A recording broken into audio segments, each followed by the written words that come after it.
Magandang hapon po. Basta po kayo. Ayan, at kayo po naman yung Marias dito.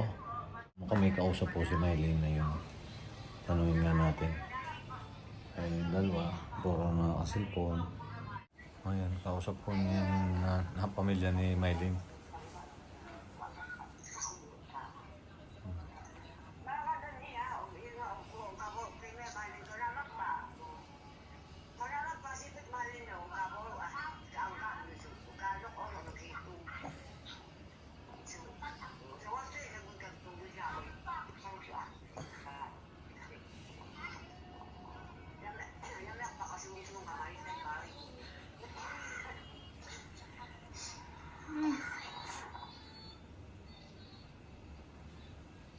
Dos kuha. Dos ama. Sikan mas na niyan.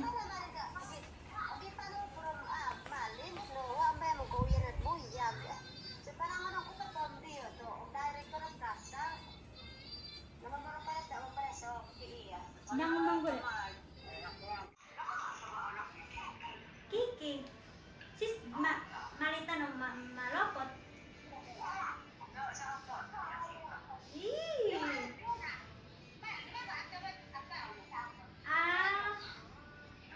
Ari ni Duna.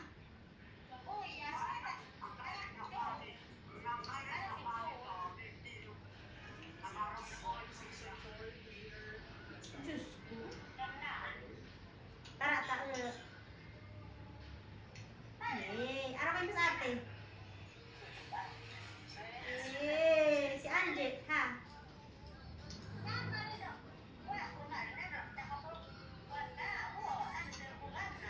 Dakol kas? Hindi marang kaptaha, wali man sin ka na. Yang eh.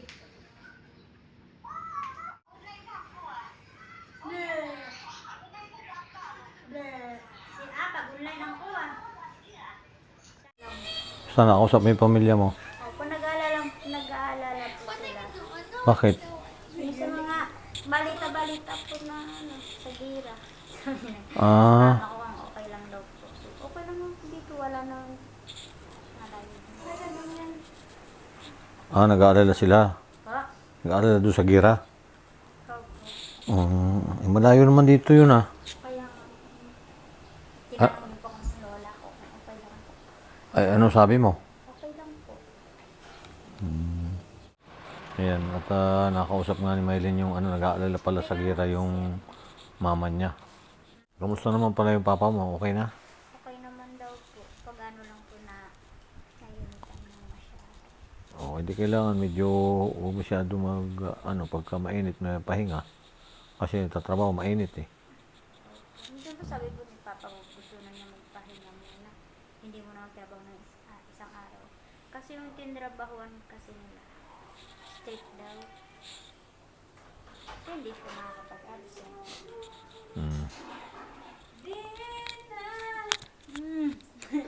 Tulad ng dati. Hawak mo yung cellphone mo. Nakausap mo ba nanay mo? Mama mo? Nakausap mo rin? Kamusta naman doon? Oo, nag-aalala din sa iyo. Opo, yung nabalita nga yung ano daw, yung gera kala daw dito sa atin. Wala naman tayo sa ibang bansa. Kaya sabi ko, okay lang kami dito. Yung nasa ibang bansa lang po.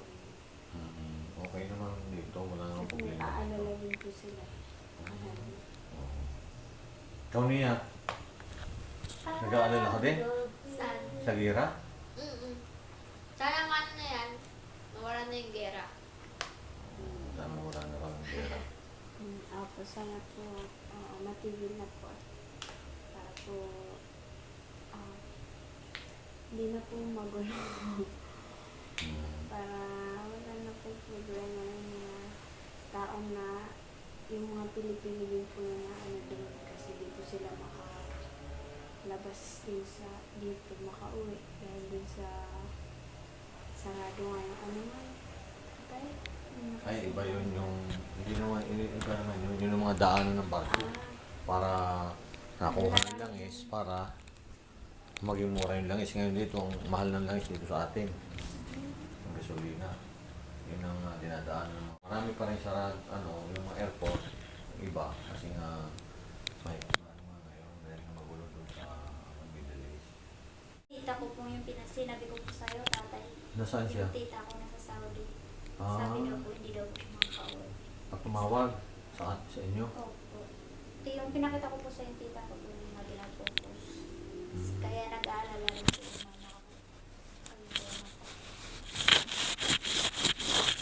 Naalala sa iyo o doon sa Saudi? sa akin po. Kasi Ah. baka po, madamay daw po kami. Tayo. Baka madamay kayo. Tayo. Kayo lang Dito. siguro. Hindi, tayo. Tayo pala. Oh, baka daw madamay daw silang dalawa ni Russell. Hindi. Sa'yo lang yung sinabi ng lola ko na ang sarap yung lola ko. Yung mama ko. Kaya nga po, nakausap po ni na Maylin yung kanilang mga magulang. Meron po rin si Russell, nakausap din daw. Isang araw. Nag-aalala po doon dahil nga po doon sa lumalalang sitwasyon dyan sa Middle East, yung gera. Ay pati yung mga pamilya nila ay nag-aalala din sa kanila. Para sila madamay. Yung ba sabi? Ha? Baka po tayo po. Dito. Oo nga. Baka nga kayo madamay. Opo. Ayan. Kaya at least nakakausap ninyo yung magulang ninyo. Ano sabi nyo? Okay lang naman po. Okay lang naman sila dito. Yung po problema. Wala naman Walang problema. Wala naman pong anak. Gulo dito. Wala namang gulo pa dito sa atin sa Pilipinas. Ayun nga po, sana nga po matigil na yung hidwaan dyan sa Middle East para naman po yung iba natin mga kababayan na magsusumika para lang magtrabaho dyan tapos nagkaganyan po. Sana po matigil na po yung kaguluhan dyan. May kapatid nga po rin ako na pauwi kaya lang hindi ko po sure kung makakauwi siya dahil nga po sa nangyayari ngayon dyan sa Middle East. At sana nga po matigil na para naman manumbalik po yung sigla ng buong mundo. Dahil lahat po ay damay dyan sa nangyayari po sa Middle East. Petrolyo na kinukuha dyan sa Middle East.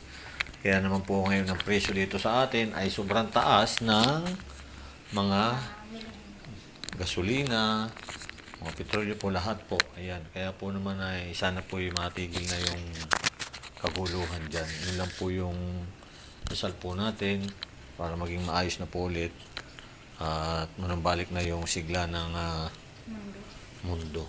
Ayan.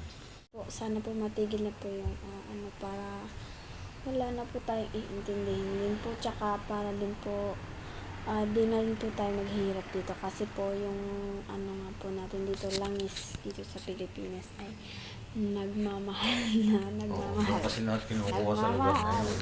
Mahal na yung gasolina. Huwag na lang daw, mag-bike na lang daw. Yun, may recruitment niya. Magbabike na lang. Kaya bibili tayo ng... Saka may kabayo. Kaya ikaw, May mag-aral kabayo ka ka ng na ba? bisikleta. Ha? Kasi may bisikleta na lang tayo lahat. Marunong ka na ba? Apo. Wow, marunong na raw siya. Mag-bike na yan eh. Shout out po sa inyo at maraming salamat po sa inyo laging pagsubaybay, pagsuporta po sa amin. Ingat po kayo palagi. Sana po wala na po talaga yung lalo na po yung nasa Middle East. Middle East. Ayun po. Yung mga kababayan po natin dyan, ingat po kayo palagi. At sana po gabayan po kayo ng Panginoon. At Hello po, magandang araw po sa inyo lahat, sa mga kababayan po natin na andun po sa Middle East. Mag-ingat po tayo palagi. Yan lang po, and pray. God bless po sa inyo lahat. Yan, at pati itong ang pamilya ni Maylin at Russell ay nag-aalala sa kanila dahil baka raw sila ay nadadamay doon sa gulo sa Middle East. Napakalayo naman. Sana naman hindi na makarating dito yan. Ayun. At yung pong mga kababayan na lagi nakasubaybay sa amin sa iba't ibang panig ng mundo, ingat po lagi tayo. God bless po. Bye-bye po!